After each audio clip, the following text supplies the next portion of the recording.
6:15 in the morning. The soil in the tomato bed is still cool from the night. And right there, on a fruit that looked flawless yesterday evening, the bottom has gone dark, sunken, leathery, wrong. It looks like it happened overnight. It didn't. By the time you can see a problem on a tomato plant, that problem is already old news. The decision was made days ago. The plant is only now finishing the sentence. Today, we're treating a struggling tomato plant like a crime scene, not a checklist. We're going to trace 3 symptoms: dropped blossoms, rotting fruit bottoms, pale leaves, back to the moment they actually started.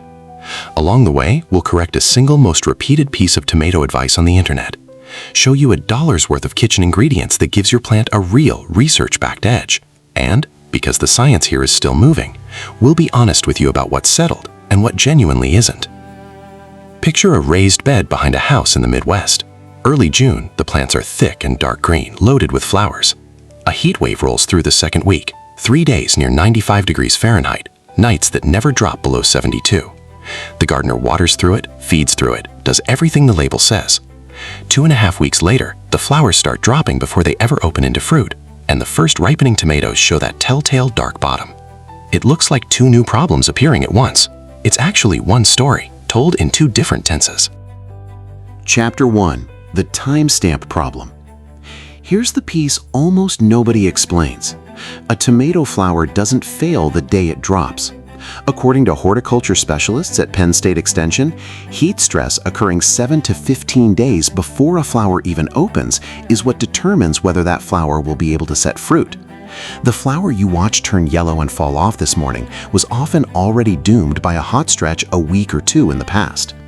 The mechanism is specific. University extension research, including work summarized by the University of Missouri and the University of Maryland, points to a temperature window. Once daytime highs push past roughly 85 to 90 degrees Fahrenheit and nighttime lows stay above about 70 to 75 degrees Fahrenheit, tomato pollen turns sticky and loses viability. A flower has a short pollination window. Miss it, and the plant abandons the flower. You'll usually see the small stem behind it, the pedicel, turn yellow first. That's the plant formally closing the file on a flower it already knows won't produce. This is chunk 1 of the timestamp problem. Symptom now, cause then. It's why so much midsummer tomato advice fails. People treat today's drop as today's emergency, adjust today's watering or feeding, and wonder why nothing changes. You can't outwater a decision the plant made a week ago. What actually helps a heat-stressed plant is shade cloth during the worst afternoon hours, deep and consistent watering, a thick layer of mulch, and, if your summers run brutal, heat-tolerant varieties. Most plants aren't dying, they're pausing. The moment temperatures ease, a healthy tomato plant typically resumes setting fruit within its next flowering wave. But heat isn't the only clock running underground. There's a second one, slower, and far less understood by most gardeners. If the first clock explains why flowers vanish, the second explains why the plant that survives the heat still looks tired, pale, and stalled long after the weather breaks. For that, we have to go somewhere you've genuinely never looked, about a millimeter from the surface of your tomato's roots. Chapter 2. The second clock. Underground. For most of the 20th century, soil was taught as a container, something inert that holds water and nutrients until roots absorb them. That model is outdated. According to USDA Natural Resources Conservation Service soil scientists, a single teaspoon of healthy garden soil can contain close to 1 billion bacteria, plus long threads of fungi and thousands of other organisms. Your tomato's roots aren't straws pushed into dead dirt. They're operating inside one of the most biologically dense environments on the planet. In 1904, German scientist Lorenz Hiltner named the thin zone of soil immediately surrounding a root the rhizosphere, after noticing it was unusually crowded with microbial life the plant appeared to be actively cultivating, not just tolerating. Roots leak sugars and proteins into that zone on purpose, recruiting the microbes that help them most. More recently, a 2018 study from Rutgers University, led by plant pathologist James White, described something even stranger, a process the researchers named the rhizophagy cycle, literally root eating. Plant roots pull bacteria in from the soil, strip some of the microbes' internal nutrients for their own use, then release the survivors back out to gather more. On the way out, those returning microbes trigger the root to grow more of its fine root hairs, the structures responsible for most of a plant's water and nutrient uptake. In White's trials, seedlings grown from sterilized microbe-free seed came up stunted with almost no root hairs until their microbial partners were reintroduced. Chunk 2 of the second clock, most tomatoes also form a partnership with mycorrhizal fungi, thread-like networks finer than any root, reaching further into the soil for water and phosphorus in exchange for a share of the plant's sugar. None of this is decoration. A tomato plant loaded with fruit is one of the hungriest plants in a home garden, and when the underground economy that feeds it has gone quiet, compacted soil, low organic matter, a season of synthetic-only feeding, growth stalls even without a single hot day. Here's where the story usually stops in most gardening content. Heat handles the flowers, dead soil handles everything else, and the two problems don't overlap. Newer research suggests that's not quite the full picture. A peer-reviewed 2020 trial published in Agronomy tested a commercial biostimulant made from exactly 2 ingredients, sugarcane molasses and yeast extract, applied to tomato plants grown specifically under elevated temperatures. The treated plants showed measurably better performance in fruit quality under that heat stress than untreated plants. To be precise about what this does and doesn't mean, it will not rescue pollen that's already been killed by a 95-degree afternoon. Nothing can. But it suggests that feeding the soil's microbial economy may help the rest of the plant absorb and recover from heat stress more efficiently, not just grow better on a mild day. That's a genuinely different claim than the mix only helps the soil, full stop, and it's the reason a $1 kitchen mix deserves a serious look rather than a skeptical shrug. So let's build it and understand exactly what each ingredient is doing before it goes anywhere near a plant. Chapter 3. The Dollar Mix. 3 ingredients, each solving a distinct piece of the underground economy from Chapter 2. Molasses. 2 tablespoons of plain, unsulfured molasses, or raw honey, supplies easily accessible carbon, plus potassium, magnesium, and iron. Carbon is frequently the limiting resource for soil microbes. The moment it's available, bacterial and fungal populations that were dormant can multiply quickly. This is the same principle behind compost tea. The common failure point: more is not better. Oversaturating soil with sugar can throw microbial balance off and sour the soil rather than help it. 2 tablespoons per gallon batch is the ceiling, not the starting point. Active dry yeast. 1 packet of Saccharomyces cerevisiae, the same organism used in bread. This is the ingredient people are most skeptical of, and the skepticism is reasonable until you look at the research. Multiple published trials on tomatoes, peppers, and potatoes have measured real gains in vigor and in several cases fruit quality from yeast applications, consistent with the agronomy trial above. Yeast cells are dense with B vitamins, amino acids, and cytokinins, plant hormones that trigger cell division. As the yeast itself is consumed by soil bacteria, it becomes a second food source layered on top of the molasses, not 1 input, but 2 feeding the same underground community.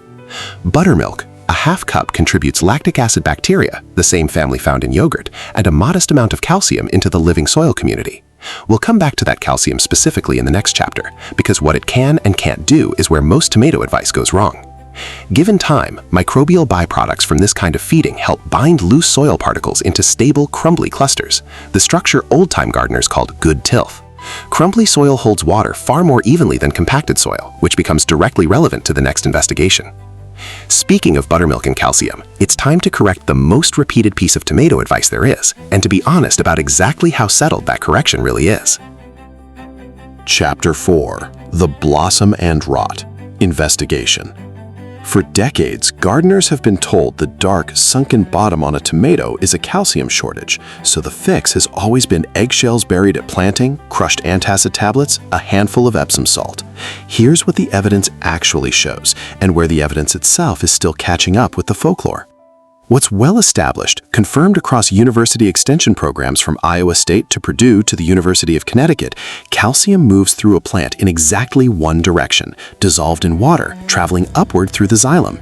It rides to wherever water is moving fastest, usually leaves, not fruit, and once deposited, it cannot be redirected.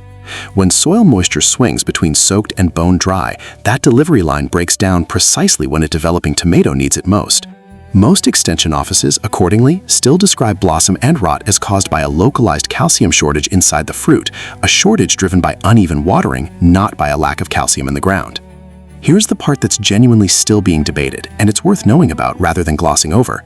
A 2014 reappraisal by researcher M.C. Sauer, published in Scientia Horticulturae, found that fruit already showing the earliest stages of blossom and rot often contain just as much calcium as healthy fruit beside them, raising the possibility that the calcium shortfall is a downstream effect of the cell damage, not necessarily its root trigger.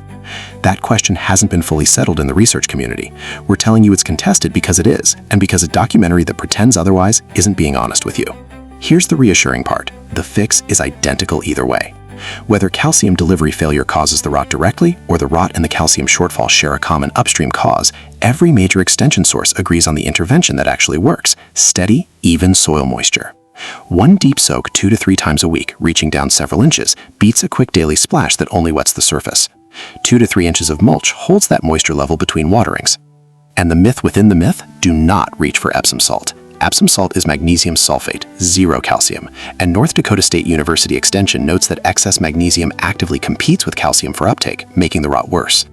Eggshells and crushed antacids are mostly calcium carbonate, essentially powdered limestone. They break down over months, not the weeks a fruit needs. If you want certainty rather than a guess, a simple soil test settles it and gives you your pH. Aim for roughly 6.3 to 6.8, the range where calcium is most available. 2 investigations closed. Now let's put the dollar mix to work correctly, so none of this stays theoretical. Chapter 5. Building the mix step by step. One step decides whether any of this works, and it happens before a single ingredient goes in. Your tap water almost certainly contains chlorine, and in many municipal systems, chloramine, both designed specifically to kill microbes in the pipes. They can't distinguish your soil's helpful bacteria from anything else. Chloramine is the tricky one. Unlike chlorine, it won't evaporate out of a bucket left overnight. The fix is nearly free.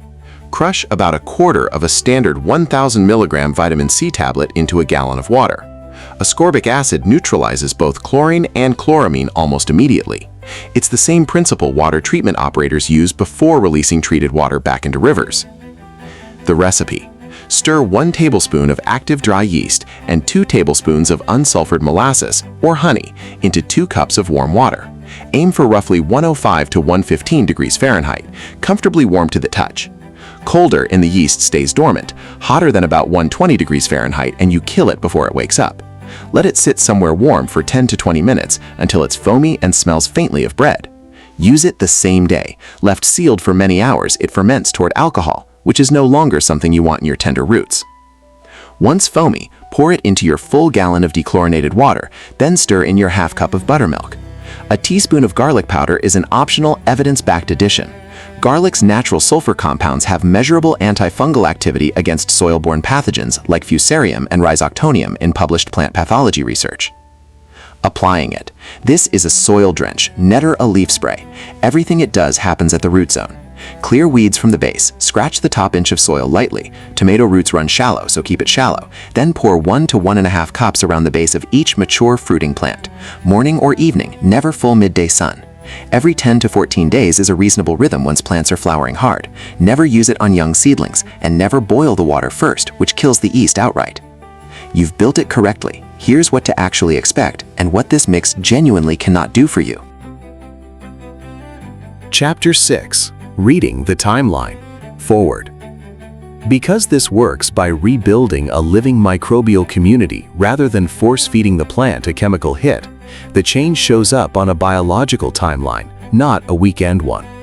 In the first 1 to 2 weeks, essentially nothing visible happens. The work is underground. By weeks 3 and 4, gardeners typically report deeper leaf color, thicker stems, and blossoms that hold instead of dropping. If nothing changes after a month, don't reach for more mix. Go back to Chapter 1 and Chapter 4 first. Check whether the plant has been through a recent heat spell, remember the 7 to 15-day lag, and whether watering has actually been even, not just frequent. 9 times out of 10, that's the real variable, not the soil food. One bonus finding for the leaves rather than the roots. If powdery mildew shows up as a white dusting on foliage, a 1999 Brazilian field trial by researcher Wagner Bedial found that a diluted milk spray, roughly 1 part milk to 9 parts water, applied on foliage on a sunny morning, performed comparably to a standard chemical fungicide against the disease. Different problem, different remedy, same principle. cheap, well-tested, and worth knowing. Every symptom in this video traces back to something that happened before you noticed it. Heat that struck a flower over a week before it dropped, a soil ecosystem that's been quietly starved for longer than that, and a calcium delivery system that broke down days before a fruit's bottom turned dark.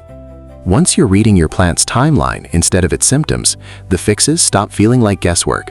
Shade and steady water for the heat, $1 worth of molasses, yeast, and buttermilk for the soil, and even moisture for the fruit. None of it is a miracle. All of it is documented. Go back to that fruit from 6:15 this morning. It isn't telling you something is wrong right now. It's finishing a report that started a week or two ago. And the good news about a delayed system is that what you do today is already writing next week's outcome. Start a simple garden log this week. Just a date, the day's high temperature, and whether you watered. In 2 weeks, look back at it next to whatever your plant is doing. You'll start seeing the same lag we covered today in your own backyard, in your own data. Tell us in the comments what your log turns up. That's the real timeline behind July's tomato trouble. Heat that hit before you noticed, soil life that's easy to feed, and a rot myth that's finally catching up to the science. If this changed how you'll look at your garden tomorrow morning, you know what to do with the comment section. Keep watching the timeline, not just the symptom.